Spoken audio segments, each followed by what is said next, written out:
I thought I had it all together, but I was led astray. The day you walked away, you were the clock that was ticking in my heart. Changed my state of mind. Love so hard. Какие аспекты типологии личности по Юнгу проявляются в поведении Киану Ривз? Здравствуйте, меня зовут Елена Рябцева, я эксперт по типологии Карла Густава Юнга. Прежде чем перейти к типированию Киану Ривз, хочу отметить тот факт, что мы типируем тот образ, который нам диктует пресса, СМИ, то есть то, что мы видим не вот с некой границей. То, что мы типируем, образ может быть один, а сам герой, как человек, несмотря на то, что может не накладываться образ, его психотип может отличаться в реальной жизни. Но то, что касается того образа, который мы все видим, который Киану вот так очень ярко и как-то естественно, вот самое главное слово, наверное, естественно, нам преподносит, это образ человека, вот то, что о нем говорят, что он вот такой мудрый, добрый, щедрый,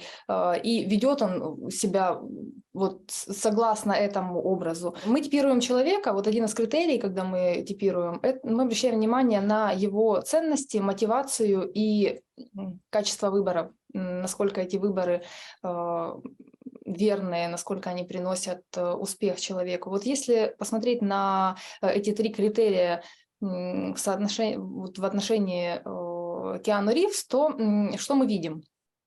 Мы видим, что касается ценностей, да, я так немножко коротко сказала, добрый, щедрый, и все, что да, вокруг вот этого описания разворачивается. Что касается его выборов и его ценностей, вот ключевой является интерес. Он выбирает роли согласно своего интереса.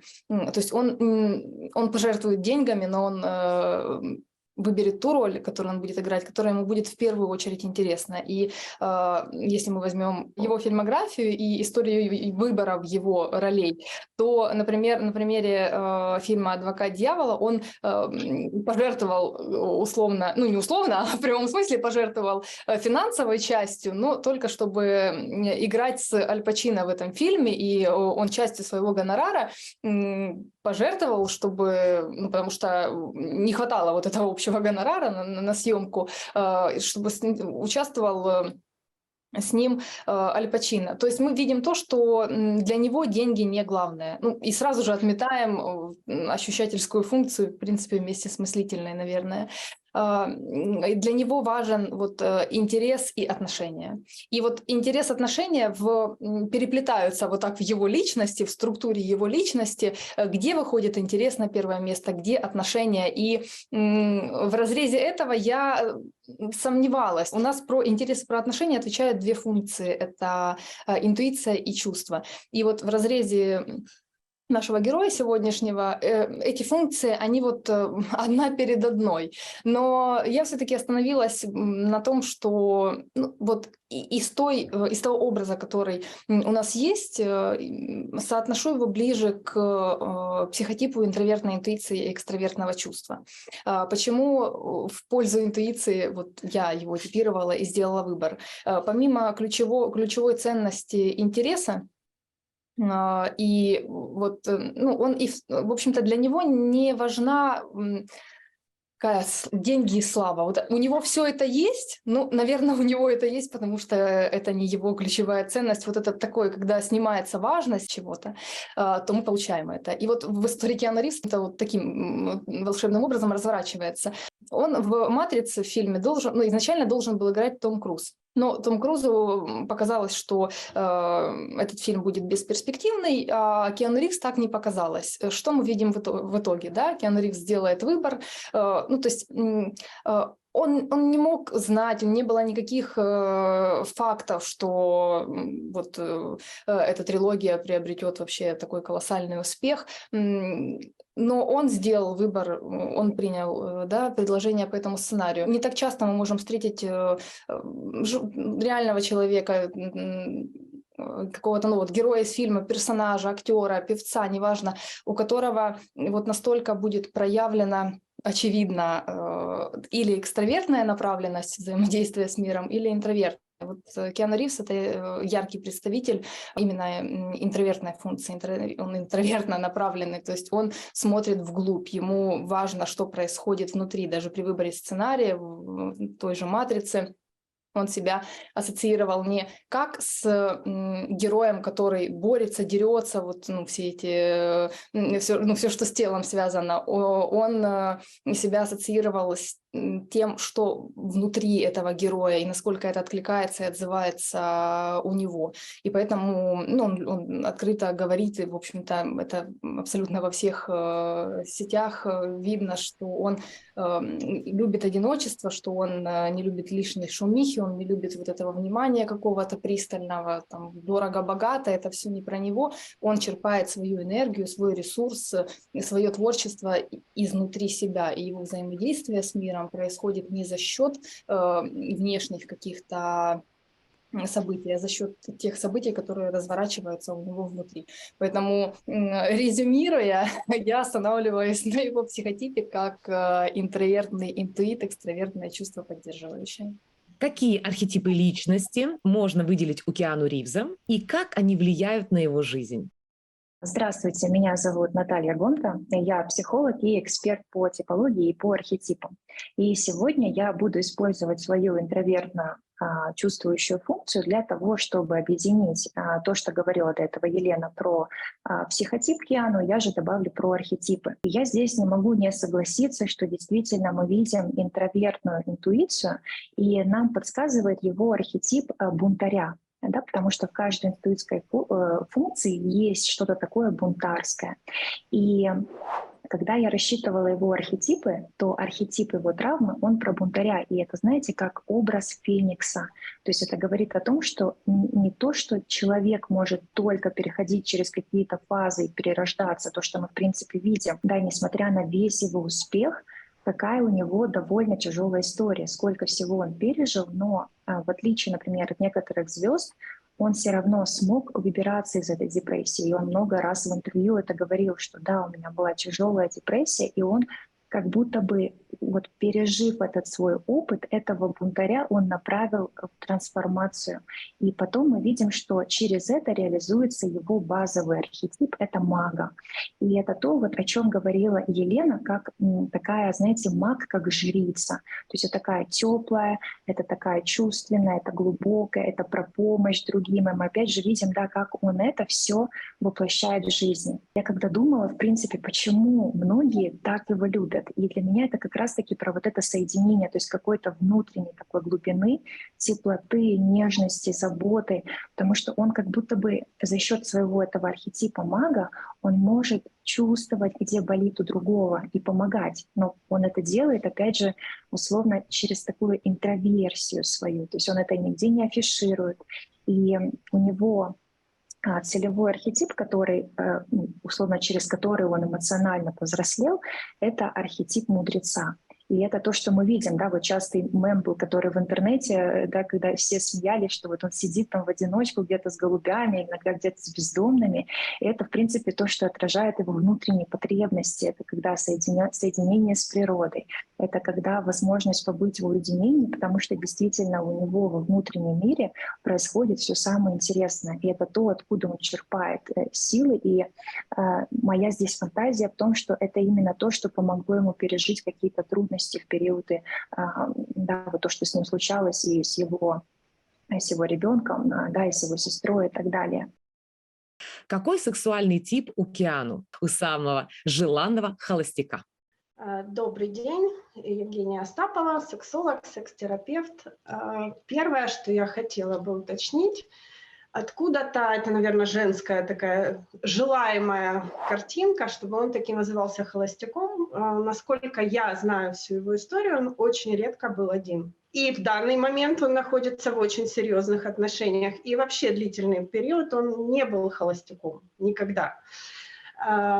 По поводу, вот я продолжу, да, стратегию, которую предыдущие эксперты озвучили, по поводу его интровертности, вот как раз отсюда, да, и будем рассматривать его сексуальность. Ну, во-первых, буквально с молодых таких вот историй его отношений он уже был в состоянии зрелой сексуальности. То есть это состояние, когда сексуальность не используется для каких-либо целей, а является одной из базовых, да, сфер жизни, и в сексуальных отношениях у него есть потребность и в дружбе, и в психологической близости, то есть во все отношения фактически, ну, за исключением там относительно подростковых историй, там очень мало информации на самом деле вот о его каких-то таких бурных романах, то есть все достаточно стабильно, что и говорит, в принципе, о изначально зрелом типе сексуальности его.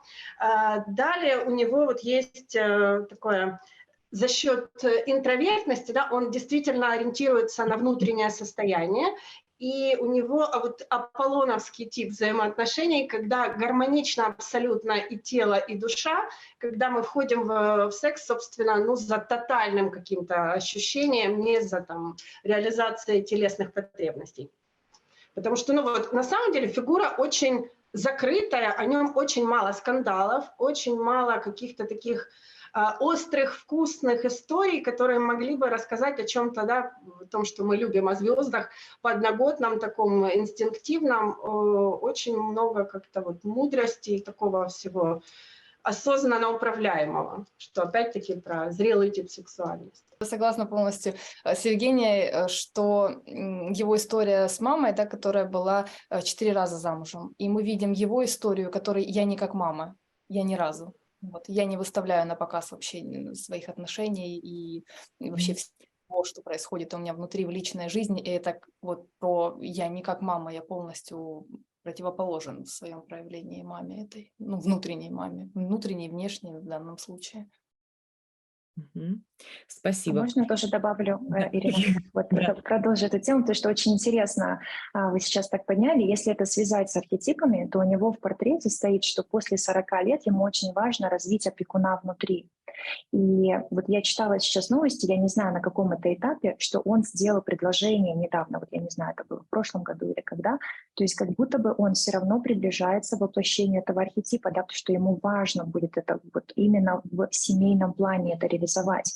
И очень интересно, конечно, было бы с ним и в терапии поисследовать, да, что же такое произошло, что вот условно это сценарий, да, я как мама, он вот поменял и сейчас да, находится вот действительно в серьезных отношениях, и если я не ошибаюсь, то планируется свадьба у них. Да, и вот, кстати, очень хорошая тема вот их взаимоотношений с вот этой вот девушкой Александрой, которая у него сейчас, они же около 10 лет находятся в таком сначала дружеском общении, да, то есть вот еще раз про то, как человек входит в отношения, он идет сначала за личностью, да, потом уже за сексуальной составляющей партнерши. Очень интересно посмотреть на это все с точки зрения гороскопа. Какой гороскоп у Киану, основные черты характера, как это влияет на его жизнь и что можно сказать с точки зрения астрологии?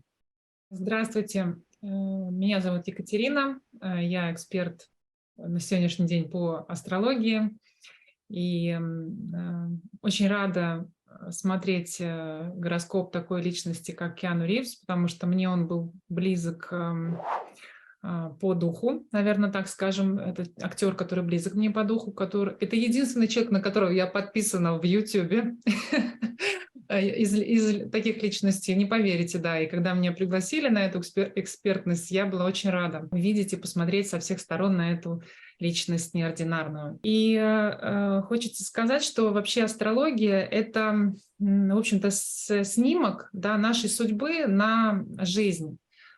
И, конечно же, здесь я вижу его особенные черты характера, какие у него таланты, но в то же время какие-то моменты мы все можем развить в течение жизни до какого-то максимума, и гороскоп может подсказать нам именно, что мы можем развить. И вот здесь вот я была заинтересована, а за счет чего он такие действительно способности развил в себе, такую разносторонность. При том, что он достаточно известная личность, он способен жить свободной от, наверное, так скажем, от мнения других людей жизнью. что он способен оставаться добрым, милосердным, сострадательным, ездить на метро с людьми, да, рядом, уступать место, любить животных и сострадать вообще всему, что мы видим. Своим примером он, правда, способен, ну, заражать, да, вот, людей вокруг, и поэтому его любят, например, да. Ну, почему любят, сейчас немножко расскажу вот про вторую кучку планет.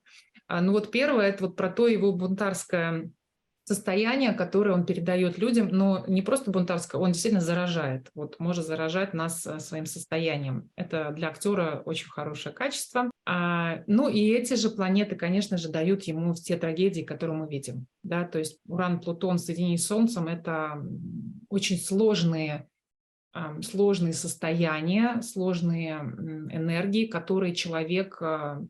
Вы знаете, я могу сравнить, вот Уран — это электростанция, да, вот если человек живет на электростанции, он все время высокие там вибрации получает, и Плутон — это огонь, такой огромный источник огня, то есть он живет практически на электростанции, где постоянно горит огонь и что-то горит, да, вот приблизительно так он чувствует себя внутри. И ему поэтому нужно это выражать снаружи, как бы, да, находить способы. Значит, мы видим мотоциклы, мы видим вот эти вот какие-то, может быть, сумасшедшие, ну, я бы сказала, бунтарские, да, поступки, которые он совершает против социума. Мы видим все это в его жизни, и при этом он делает это все очень гармонично. За счет чего он делает это так гармонично? За счет чего это не выглядит, что он действительно, ну, какой-то фрик сумасшедший, будем называть это так, потому что такие планеты, как Уран и Плутон, соединенные с Солнцем и с Меркурием, могут давать фрикерство, вот это вот состояние, да, что человек немножко ненормальный. Но у него это гармонично, потому что это все стоит в очень гармоничных аспектах, то есть на интуитивном уровне, это секстили, да, вот если кому интересно, вот эти аспектики, они такие больше внутри, мы чувствуем их. У него есть вот такая вот линия, да, соединение гармоничной линии вот с этими остальными тремя планетами. То есть вообще это мужчина с очень глубокой душой. То есть это с женскими такими, ну, прям с женскими качествами. У него много женской энергии в гороскопе, мы видим много земли, много воды, а это такое пассивное, спокойное, мудрое состояние. Вот все это он объединил. Вот в этом теле, да, мужском, он смог, оставаясь, правда, очень сексуальным, красивым, таким мужественным, но привлекательным мужчиной, да, он остается очень таким, у него есть начало женское, будем говорить так, вот это доброта, забота, милосердие, доверие, вызывает доверие и так далее. Что не показывает всем окружающим Киану Ривз? Как любой живой человек, Киану Ривз не показывает нам свою тень. Мы видим вот этот мудрый образ такого доброго, умного, смелого, заботливого. В общем-то, ассоциация, да, мы видим человека, у нас возникают какие-то чувства, какие-то эмоции по отношению к нему. И глядя на него, ну, это настолько все естественно, эта глубина, она настолько естественна, посмотреть просто в его глаза, вот, да, лицо, там столько глубины, ты просто теряешься в ней, растворяешься. И вот весь этот образ, который нам диктуют СМИ, вот то, что мы знаем о нем из разных источников, и вот ни один этот источник не говорит о чем-то плохом относительно него, о какой-то, ну, такой теневой части, да, даже там какое-то было судебное заседание, где якобы он наехал на своем Порше на кого-то, 3 часа оно длилось, и вот его оправдали. Ну, то есть он настолько так гармонично вписывается в образ такого, может быть, не идеального человека, ну, правильного, праведного, вот все, что с этим связано. Но нельзя забывать, что в любом праведном и правильном есть то, что он скрывает, то, что он не показывает, то, что он сам в себе не может быть, а наверняка не принимает, не видит, не хочет принимать. Ну, точно уж, как и любой человек, афишировать не хочет. И вот что это может быть? Ну, тут мы можем только отталкиваться вот от того, что мы о нем знаем, и переворачивать это в какой-то противоположный полюс. Мне кажется, что слово «скрывает» очень классно здесь звучит, потому что если взять, что он по Солнцу Дева, да, и вот этот стелиум планет — это все-таки в Деве, и асцендент у него в Деве, он очень сильная, вот эта энергия Девы, а Девы — это перфекционисты в первую очередь, это люди, которые будут всегда стремиться к идеалу и этот идеал демонстрировать. Для них супер важно иметь идеальную внешность, вот до мелочей продуманную, да. Хотя, заметьте, это граничит, вот это его идеальное внутреннее, ну, идеальное, может быть, поведение граничит вот с этим неидеальным способом одеваться. Он одевается немножко как бродяга, да, такой он может прийти на там супер мероприятие в старых кроссовках,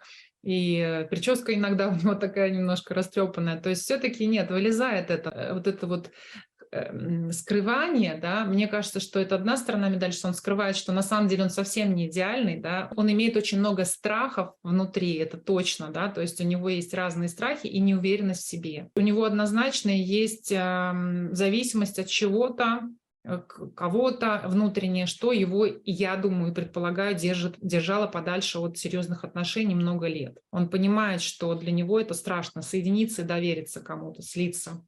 А ведь двойка, та самая двойка, которая так много присутствует в его гороскопе, это про слияние в первую очередь, да. Поэтому вот его страхи — это слиться с кем-то, с чем-то, и однозначно, ну вот, чтобы о нем сказали, плохая репутация, да, чтобы о нем сказали плохо. Образ, который мы видим, хорошего такого положительного героя, это все-таки образ, картинка, которую мы видим, или это его суть? Это его суть, потому что, ну, если отвечать вот, да, конкретно на вопрос, потому что, возвращаясь к тому, что я отвечала на предыдущий вопрос, мы смотрим на человека, у нас возникают какие-то определенные чувства, эмоции, мысли о нем. И если собрать все мысли вот всех людей, да, то, о чем пишут, это как некий такой общее впечатление о нем. Он вызывает плюс-минус одни и те же чувства у совершенно разных людей. Ну, нельзя обмануть миллионы человек, да, вот если я не по-настоящему такой, ну, за исключением только если ты не политик. Вот. Поэтому я склоняюсь к тому, что мы говорим про естественное проявление, про естественный каркас, не про роль, образ в том ключе, в котором мы обсуждаем, а про истинно человеческое, про настоящее. Я могу сказать, что я ему верю. Мне очень просто аргументировать это. Ко мне, когда приходят клиенты и рассказывают мне что-то про себя, то, чего не написано в гороскопе, я говорю: вы знаете, я привыкла верить звездам, а люди сами себе врут. Это однозначно то, что видно в его гороскопе, однозначно хорошо проработанная карта, да, натальная. То есть он себя проработал, он, правда, смог выйти на определенный уровень своих способностей, которые были даны ему от рождения. Он действительно является такой вот разносторонней, при этом с очень ладной личностью. Он имеет свои страхи, конечно, о которых мы говорили, естественно, их много там и всю жизнь они были, но он действительно вот может, как он говорит сейчас, да, я живу так, как я хочу. Я просыпаюсь, когда я хочу, я могу там пойти туда-сюда, да, вот. В принципе, он действительно гармонично живет в этом мире сам с собой, и он к этому пришел, и это написано в его карте. Я буду опираться на его нынешние отношения. Вы видели его нынешнюю женщину, Александра, женщина, которая отказалась фактически от косметики, которая не красится, не убирает седину. В смысле, здесь идет очень четкая такое демонстративная опора на внутренние ощущения, то есть у него понимание ценности, да, собственных ощущений, поэтому я думаю, ему будет очень сложно. То есть он, может быть, немножко дочищает этот образ, ну, естественно, потому что он в такой сфере. И вот даже по некоторым фильмам, где он осознанно шел в очень жесткие такие с серьезными актерами, когда он был еще молодой, да, то есть он понимал, что тактически он проиграет, но это была какая-то такая вот его потребность. Мне кажется, он действительно идет за собственным ростом и за собственными ощущениями, где, соответственно, очень мало лжи и какой-то такой наигранности. В 2013 году он резко сменил стиль. Как вы считаете, с чем это связано? Насколько я помню, в 2013 году он стал режиссером. То есть он выпустил первый, начал выпускать или выпустил первые фильмы. Он же был очень нетрадиционный. Вот. Но, насколько я понимаю, это еще был такой период его какого-то внутреннего взросления. Ну, вот как я восприняла эту историю. Визуально я не могу сопоставить его там до 2013 года и после. Мне он как-то смотрится как единый образ. Вот. Но судя по фильму, я думаю, что это про действительно какое-то внутреннее взросление и переход в какую-то новую фазу из подросткового во что-то зрелое такое. В том числе и ответственность, да, не только за реализацию своей роли. Он как-то затрагивал в каком-то интервью тему того, что моя задача прожить качественно мою роль, а режиссер смотрит игру совсем с другой стороны, у него ответственность за всю картину. И вот тут как раз такое, наверное, в том числе с помощью этого он подходит уже к стадии там, возможности жениться, да, взять ответственность за всю картину, а не только за свою роль. Фильм как ребенок, да, то есть это как рождение, ну, потому что это же новая роль, и это, он предполагает проигрывание его и внутри, и внешне вот, новой роли. И это как некое такое символическое рождение. Почему он до сих пор не женат? Как вы считаете? Много историй и его детских, да, вот этих травм про «я не как мама» и про его взгляд вот этот глубинный очень, что я могу предположить только, что для него это, вот если жениться, то это очень важно. Ну, не так, что, ну, там, женился, развелся, ну, как большинство звезд, да, ну, что здесь? Ну, жизнь вот она такая. Ну, сегодня женился, завтра развелся, послезавтра еще раз женился. Здесь там от первого брака ребенок, от второго. И это вроде бы как естественно, но не в его картине мира. Опять же, я могу лишь строить такую гипотезу, что в его картине мира это нечто настолько большое и ответственное, шаг вот этот, что ну, он еще не женился. Я еще сказала бы вот так.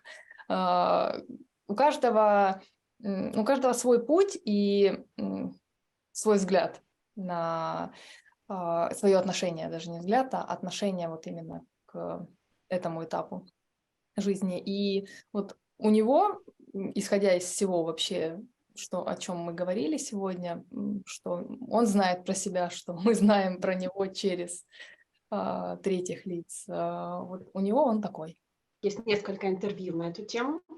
В одном из них он даже так подколол Мика Джаггера. Он сказал, что я не столь молод, как Мик Джаггер, чтобы заводить детей и менять жен. То есть у него есть мысль, и она была озвучена неоднократно на интервью, что он уже слишком стар, чтобы иметь детей. Это слишком большой риск, поэтому я останусь там, где есть. К тому же у меня есть карьера, которая будет мешать семье. То есть это звучало от него. Это раз. Во-вторых, у него есть очень интересная история. Он венчанный. Он венчанный с Софией Копполой. Когда они снимали «Дракулу», у них был кадр, где их венчают в храме. И их реально повенчал румынский батюшка, не буду. И об этом они узнали, что действительно отыграли настолько правильно, настолько полноценно, что прошел процесс венчания. И в каком-то из интервью он сказал, что, может быть, это имеет какое-то значение. С Софией он очень близко дружит, понятно, что воспринимает это как шутку, но это было. Это раз. Во-вторых, в каком-то еще из интервью он сказал, что он настолько человек эмоций, что, возможно, однажды он пойдет в это без мыслей и страхов, а вот просто за ощущениями и чувствами. То есть как бы оставляет такую лазейку для себя, но в то же время... Его история очень сложная. Как ему удается оставаться таким положительным и глубоким? Я думаю, это глобально его подход такой к быть в принятии, да, то есть он умеет погружаться в свои состояния, и он вот в этих состояниях, вот тоже была какая-то такая фраза, что после каждой из личных драм у него усложняются роли. То есть это как раз про то, что он умеет ресурсно проживать вот эти состояния горевания и депрессии. Мне кажется, что он работал над собой, он рос, и что я предполагаю, что его травмы и трагедии в жизни, которые были, он переживал очень болезненно и на самом деле не знал, как это сделать, и наверняка очень сильно страдал. Может быть, это осталось за кадром от нас, но у меня есть такое интуитивное ощущение, помимо того, что я вижу в его натальной карте, он просто искал возможность справиться с этой болью, да, которая, правда, его могла настигать очень глубоко, учитывая его данность, которую я вижу. Я думаю, что он пришел в эту жизнь с определенным серьезным набором качеств, которые дали возможность ему встать с колен и научиться этой мудрости, приобрести ее. Мне бы хотелось узнать с точки зрения как раз нас, почему нам так нравится. Что мы ищем там, что мы, вернее, нашли там. Мне кажется, что вот с этой стороны очень интересно, да? В чем секрет такой популярности Киану Ривз? Меня прям заставил задуматься этот вопрос, действительно, а что же так привлекает, почему так тянет туда? И мне первое пришло, наверное, то, как он принимает свою уязвимость, может быть. Да, вот именно вот эта его простота, вот этот образ, наверное, да, который мы видим. И то, что человек выбрал двигаться не из страха, не из боли, потому что было много боли, да, этого никуда не деть, но он все равно выбрал любовь.